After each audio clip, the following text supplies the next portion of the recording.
Padre, essa expressão do senhor, podem ter pessoas que não entendam.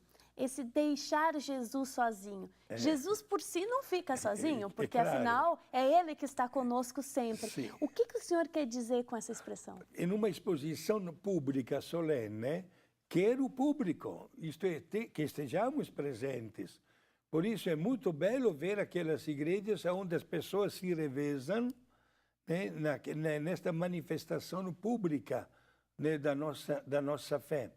E façamos de tudo para que isso respeite plenamente o desígnio da igreja. Isto é, uma adoração bem participada.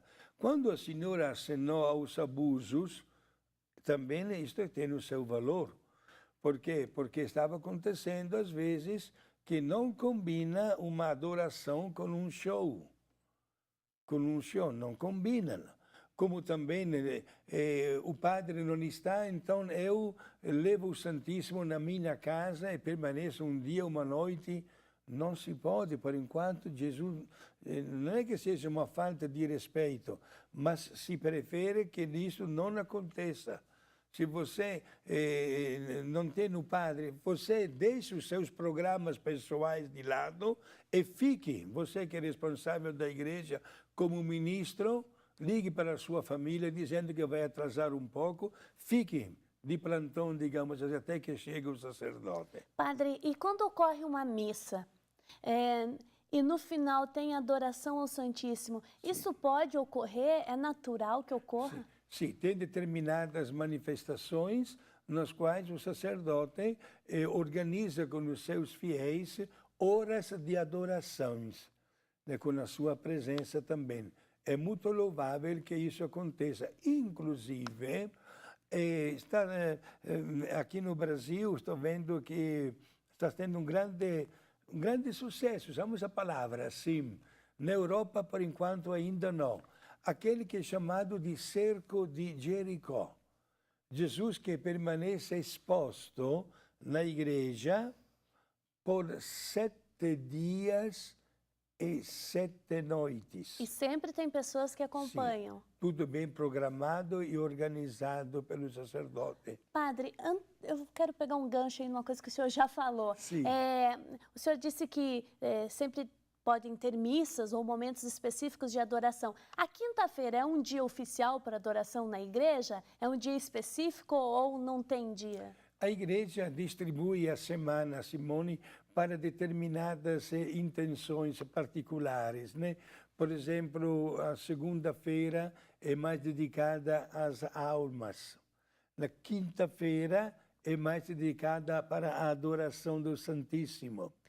Sexta-feira, mais para a contemplação da paixão e morte de Jesus. Sábado é o dia de Nossa Senhora. Certo? Domingo é o dia do Senhor. E a igreja é uma bela tradição que se criou.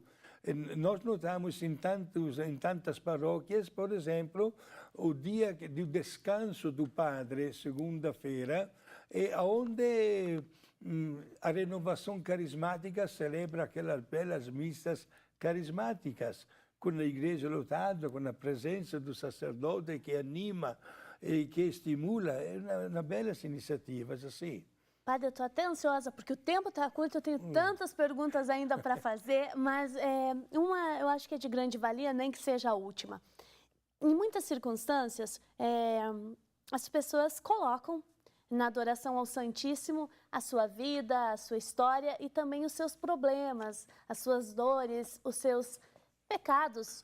E aqui eu acho que pecado dá para nós entendermos, não é porque eu fiz pequenas coisas só, porque às vezes a gente tem mania de achar que tudo é pecado, e de repente qualquer coisa é pecado. Mas ações que ferem a dignidade minha e a dos outros, eu acho que isso é um pecado grave, inclusive. Mas as pessoas acham, não, eu estou aqui na adoração ao Santíssimo e eu estou na frente de Jesus Cristo, na presença dele, eu estou absolvido dos meus pecados. Não. Vale como confissão? Não, Simone. Agradeço, porque quase estava até esperando esta pergunta. Meus amigos, não vamos confundir. É claro que diante de Jesus cada um de nós se sente muito bem. no diálogo, na oração, num canto, numa pregação. Porém, isso não significa diga, que a gente se sinta aliviada de determinadas responsabilidades morais, sobretudo de determinados pecados. A adoração deve ser um estímulo para restabelecer o equilíbrio com Deus. Por isso é muito louvável ver tantas pessoas que, na hora da adoração, procuram um sacerdote para confessar-se. Isso acontece já em tantos lugares no mundo. A senhora esteve, meses atrás, junto comigo no santuário de Santa Rita de Cássia. Debaixo do santuário de Santa Rita, há as capelas das confissões. Aparecida do Norte, aqui no Brasil, a mesma coisa. Uma perfeita organização, porque diante de um espetáculo de fé, sobretudo de Jesus que me olha, eu não posso ficar sereno na minha consciência se eu criei uma distância com Ele. Por isso, a adoração deve ser um instrumento para encurtar esta distância com uma santa confissão. Inclusive, uma confissão também é uma caridade, é uma entreajuda, porque o sacerdote que nos ouve vai nos absolver, mas também vai nos orientar, vai nos ajudar na nossa vida como cristãos. Padre, nosso tempo chegou ao fim e é um tema que suscita muitas perguntas. Poderíamos fazer até 2 programas falando de adoração. Por favor, nós pedimos a sua intercessão junto a Deus e, sobretudo, nesse tema da adoração ao Santíssimo. Exato. Meus irmãos, sejamos pessoas eucarísticas. Coloquemos na Eucaristia o centro da nossa vida. Pensemos bem quando vamos comungar, ou diariamente, ou aos domingos, em ocasião da missa dominical, que Jesus seja sempre o centro de todos os nossos corações. A bênção de Deus Todo-Poderoso, o Pai, o Filho e o Espírito Santo. Amém. Amém. Obrigado. Muito obrigada, Padre, pela sua participação e pela ajuda também no programa de hoje.